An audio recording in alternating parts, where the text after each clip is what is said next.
তো এয়া গাইজ চাওকচোন বাবাৰ মন্দিৰত আমাৰ তিলকীনাথ বাবাৰ মন্দিৰত এজনী ছাগলী মানে কি ধুনীয়াকৈ আপোনাৰ বাবাৰ শিৱলিংগৰ ওচৰতে পূৰা চাই পেলাই বহি আছে।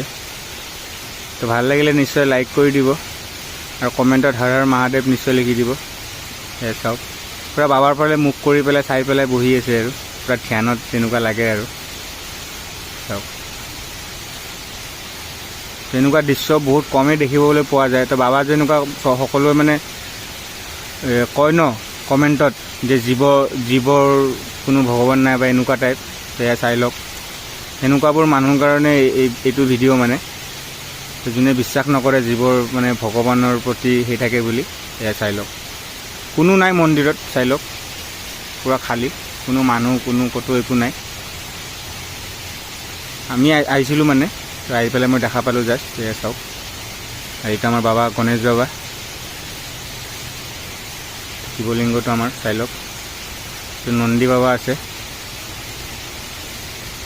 হৰ হৰ মহাদেৱ। এনেই ছাগলীটো চাওক গাইজ এবাৰ চাই লওক। ছাগলী দেখিবলৈ বিৰাট ধুনীয়া গাইজ, ব্ৰাউন কালাৰৰ প্লাছ মুখত এনেকুৱা হোৱাইট অলপমান আছে আৰু চাওক।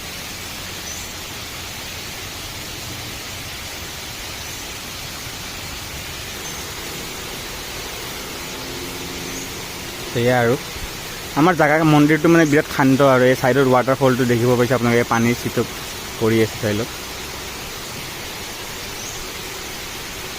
তো গোটেই ছাইডটোত মানে শিলে আৰু আপোনাৰ ইয়াৰ যিমান দূৰ দেখিব আপোনাৰ চব শিলে আৰু এইবোৰ। এয়া চাওক চব ডাঙৰ ডাঙৰ শিল আৰু এইবিলাক।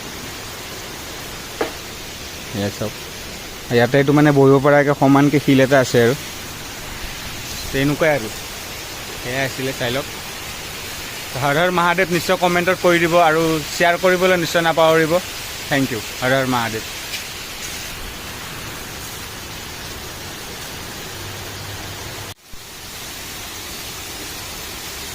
চাওক সেই বাবাৰ মানে সেৱা কৰি আছে, কি ধুনীয়া কিন্তু দেই।